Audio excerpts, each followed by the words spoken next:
Brian Painter with the Oklahoma, and today I'm joined by Chuck May of AAA Oklahoma. And Chuck, I appreciate you coming in this morning, and we're just going to talk about kind of winter driving safety and all.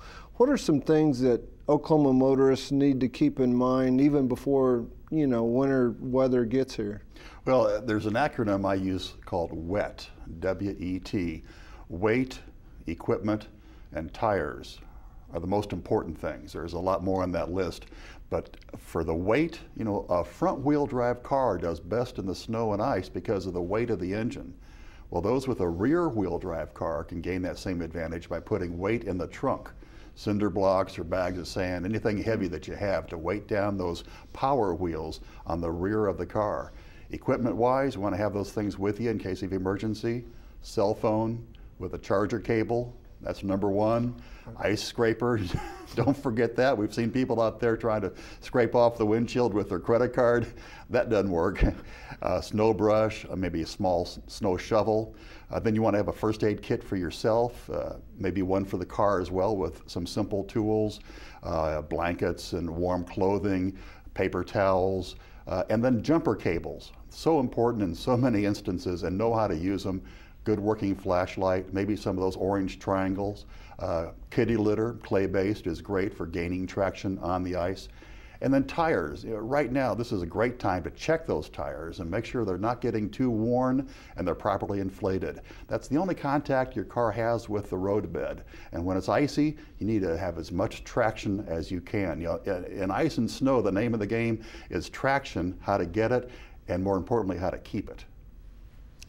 You know, in recent years, we've gone through some pretty significant winter storms. We had the Christmas Eve storm that year, and then this year, late January and early February, we had a storm and then had a day or two reprieve and then another storm. What are some things that you guys saw during that time period that maybe serve as reminders what people need to keep in mind? Well, don't underestimate the wrath of Mother Nature. When you least expect it, that's when that ice storm will come, or the snowstorm. So be prepared.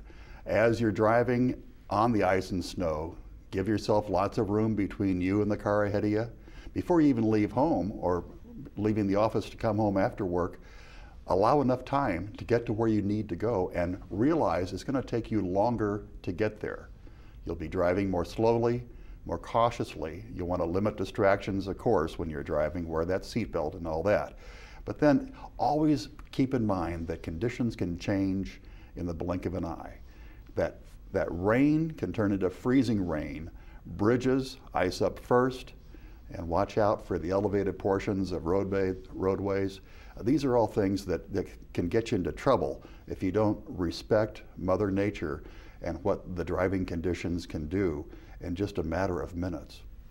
You know, and something you've mentioned to me before that just kind of came to mind was, in conditions like these, you especially want to let someone know kind of what your route's going to be or what you intend your route to be or where you're headed. Why is that important? Well, so then people can expect you at a certain time, you know, allowing that buffer of time for the bad weather and the bad driving conditions. But then if you don't show up, they know to send help. That's the worst kind of feeling, is when you're stranded by the side of the road, helpless, in bad weather conditions, and then perhaps it's at night, maybe snow is still falling, you know, and you're really in a vulnerable situation there. So you need to have people looking out for you that will realize, hey, this person's late. We need to notify the authorities and have them look for them on this particular route. So not only the estimated arrival time, but the route you're going to take. All right. Thanks very much for coming in. Absolutely.